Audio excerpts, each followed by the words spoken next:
शशिरुचि शुचि शुक्ललोहितं सुरवितरं विरजो निजं वपु तौ स्युमतिविस्मयं यते यदपि जवाङ्मनसि यमीतम् स्थितिजनननिर्दोषलक्षणं चरं चरं च जगत्प्रतीक्षणम् इति जिनसकलज्ञलाञ्छनं वचनविदं वदतां वरस्यते।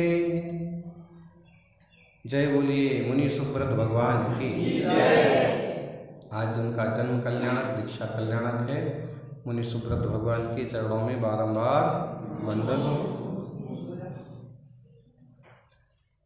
वर्तमान जिन शासन नायक वर्तमान महावीर भगवान की। शांति विधाता शांति के दाता शांतिनाथ भगवान की। आचार्य श्री आदि सागर जी महाराज की। आचार्य महावीर कीर्ति महाराज की। तपस्वी सम्राट गुरुदेव आचार्य श्री सन्मति सागर जी महाराज की।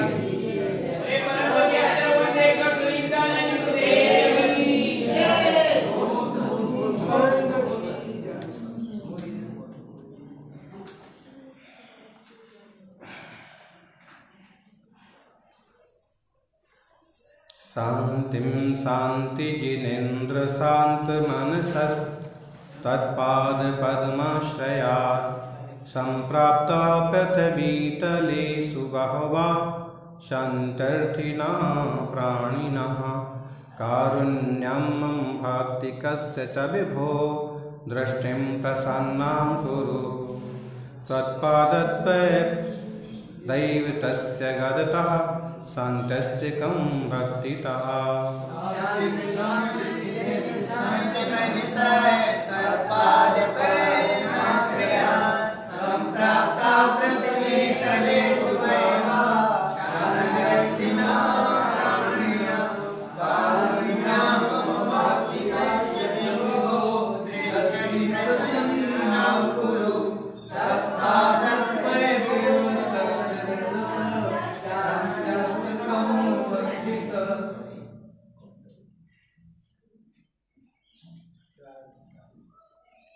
शांतिम शांति जिनेन्द्र शांत मनसस् तत्पाद पद्माश्रयात्।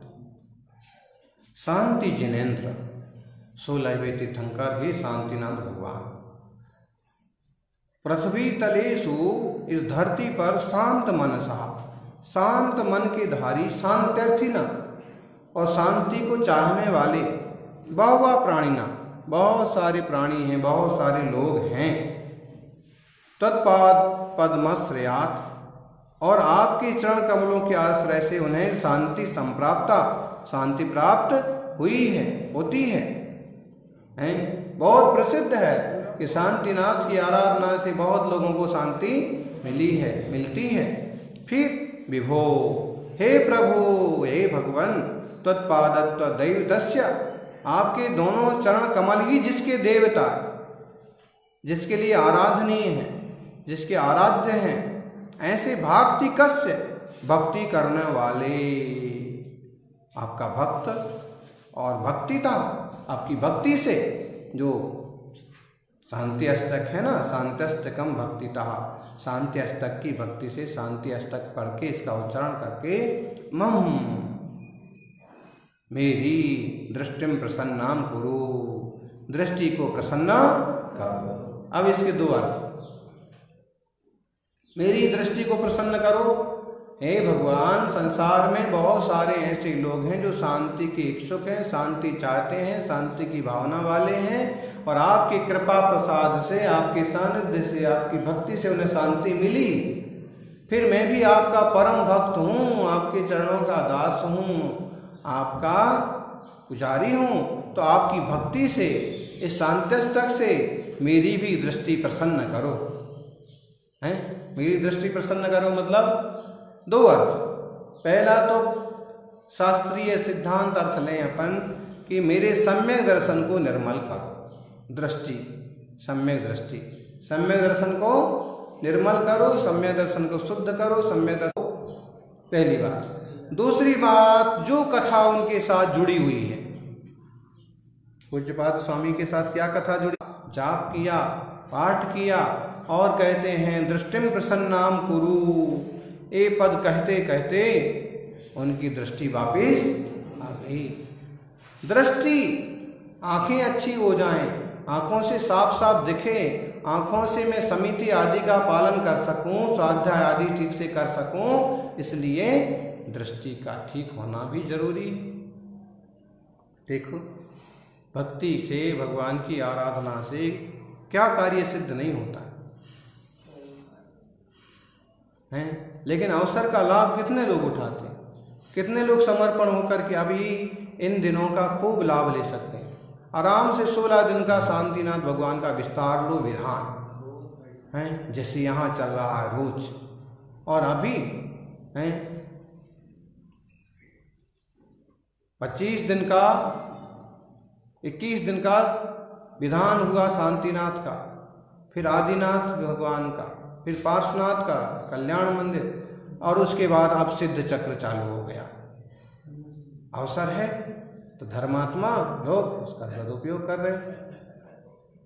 उसके लिए ढोल धमाका, ताल ताशा कोई जरूरी नहीं है। बैठे हैं हम, बैठे हमारे 2-4 मित्र और भक्ति कर रहे हैं, तो कर सकते हैं, जाप कर सकते हैं, और इन जंजालों से, बाह्य विपत्तियों से आराम से बच सकते हैं। ऊर्जा का संग्रह कर लो। जब तक हम एक तरह के लॉकडाउन में हैं, इस तरह की स्थितियों में हैं, तब तक धर्म की, भक्ति की, पुण्य की, विवेक की, बुद्धि की, शरीर की, सब तरह की ऊर्जा संग्रहित कर लेना चाहिए। एक तरह का आराम ले लेना चाहिए, एक तरह के रिश्ते परिपक्व कर लेना चाहिए, एक तरह सम्यक दर्शन की निर्मलता का रास्ता खोज लेना चाहिए। अवसर का लाभ भी सब थोड़ी ले पाते हैं। बोलते ना कि बिजली के झमाके में मोती पिरोता है कोई कोई, बिजली के झमाके में मोती पिरोता है कोई कोई, अंधेरी रातों में दीपक जलाता है कोई कोई। यूं तो दुनिया में लोग आते हैं और चले जाते हैं, लेकिन धर्म का आनंद, तत्व का आनंद पाता है कोई।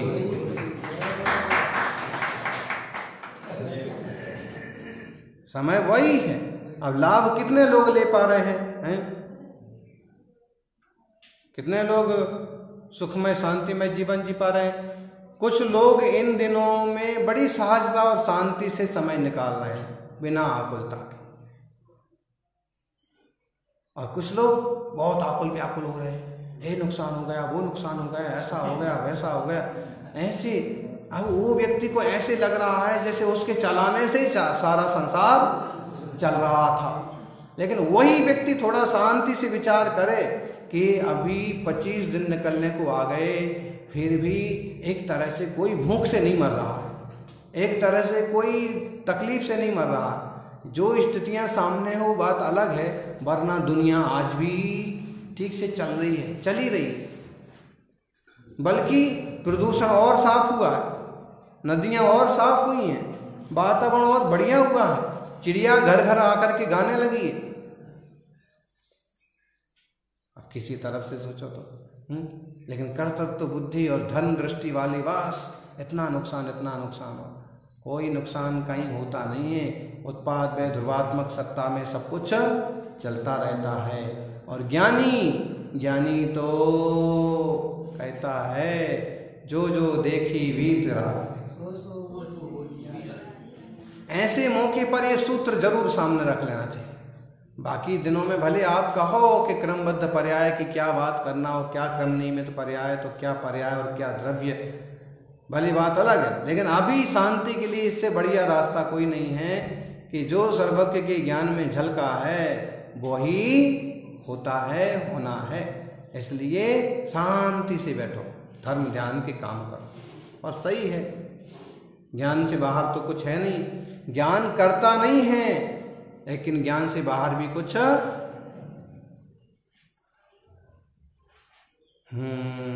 तो ध्यान में लो। ज्ञानी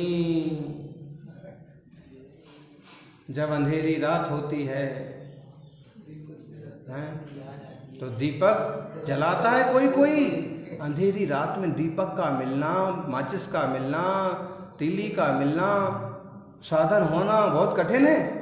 बहुत कोई मुश्किल से ही जला पाता है अंधेरी होने के बाद। तो जब तक अंधेरी नहीं है तब तक जला लो। और बिजली के झमाके में मोती पिरोता है कोई हार बना रहा था, अचानक मेघ घेरा आए और अंधेरा हो गया, अब फिर बीच बीच में बिजली चमके तो मोती पिरो रहा है। तो झमकी बिजली और उसने पिरो लिया तो पिरो लिया, नहीं तो ना पिरो लिया तो फिर रो लिया।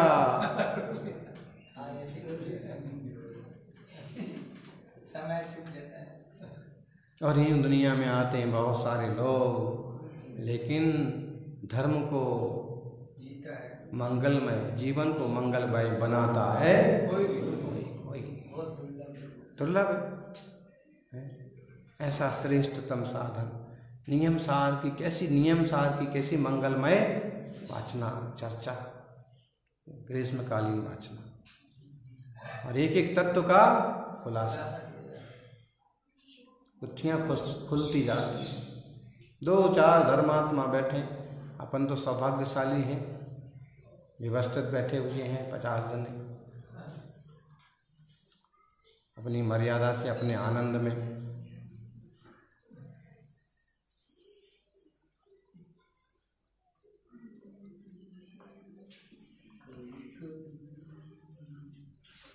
तो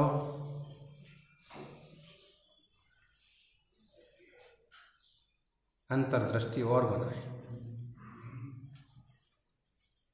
भगवान की स्तुति में, प्रार्थना में ऐसा ही कथन होता है। अभी एक तरफ नियम सार में कहा कि बाहर से हमें कोई कुछ दे नहीं देगा, अपने भीतर अपने ज्ञान घन चैतन्य का आश्रय लेकर के स्वरूप की श्रद्धा, स्वरूप की रुचि होने पर ही सम्यक दर्शन होता है। अब यहाँ कह रहे हैं कि हे भगवान, आप मेरा सम्यक दर्शन शुद्ध कर दो।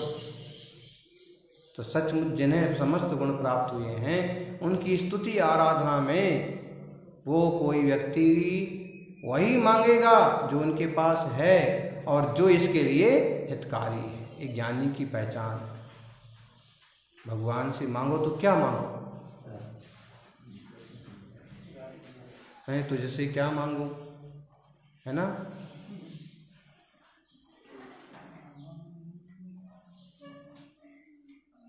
एक गीत है ना,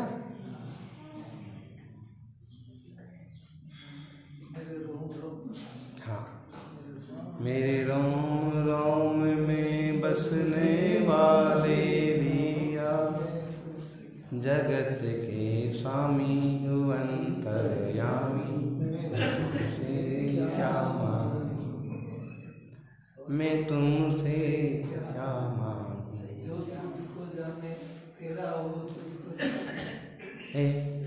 तो अब जो तुमको जान लिया है वो अपने को भी जान लिया है, अपने को पा लिया है, इसलिए क्या मांगू। लेकिन मांगने की बारी आई तो फिर क्या मांगना, वही मांग लो ना जो सब कुछ उनके पास है, जिसके बल पर वो सबसे श्रेष्ठ हैं, वही मांगो फिर। हैं भोले भाले लोग मांगेंगे दुनियादारी की चीज़ें। अब बस दुकान जल्दी खुल जाए, शादी जल्दी हो जाए, पढ़ाई जल्दी हो जाए, जॉब जल्दी लग जाए, ये भोले वाले यार, ये तो मिलते ही हैं सबको कुछ ना कुछ किसी ना किसी रूप में हैं। बच्चे तो देखो कुत्ते बिल्ली के भी हो जाते हैं, घोंसले तो पशु पंछियों के बन जाते हैं।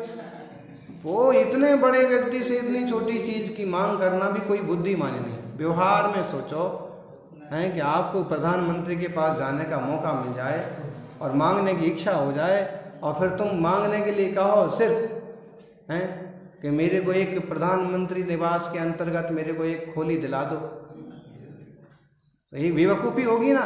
अरे वो तो सरकारी कर्मचारी हूँ बांट ही रहे हैं गरीबों को। अब उसके पास गए हो तो कुछ बढ़िया सा मांगो ना, सांसद का टिकट लेके आओ, हैं कि राज्यसभा की विधानसभा, या कोई राज्य मांगो, कोई रुपये बहुत बढ़िया सी चीज़ मांग के लाओ, तो मतलब है मांगने का, नहीं तो मांगो ही मत। है प्रधानमंत्री से कम मंत्री की कुर्सी तो मांगो, तो सही मांगना होगा। तो संसार के लोग कुछ दे पाए ना दे पाए, लेकिन अनंत भगवान से अगर हम वीतरागता सर्वज्ञता मांगते हैं तो कहीं ना कहीं वो बीज हमारे भीतर प्रकट होता है और हमारे भीतर से रत्नात्रयात्मक मोक्ष मार्ग जरूर उपलब्ध होगा। इसलिए हम सभी वीतरागी जिनेश्वर शांतिनाथ भगवान की मंगल आराधना करें कि शांत्यस्तक हमें शांति दे और हम अपने नियम से एक सीधा साधा अर्थ समझें कि जो लोगों ने छोटे छोटे नियम लिए हैं वो भी नियम, क्योंकि वो नियम भी कहीं ना कहीं रत्नत्रय की ओर ले जाने वाले हैं। इसलिए छोटे छोटे नियम भी पालन करना और जो अंतरंग विशुद्धि शुद्ध सम्यक दर्शन ज्ञान चरित्र है उसका लक्ष्य और पुरुषार्थ जरूर बना के रखें।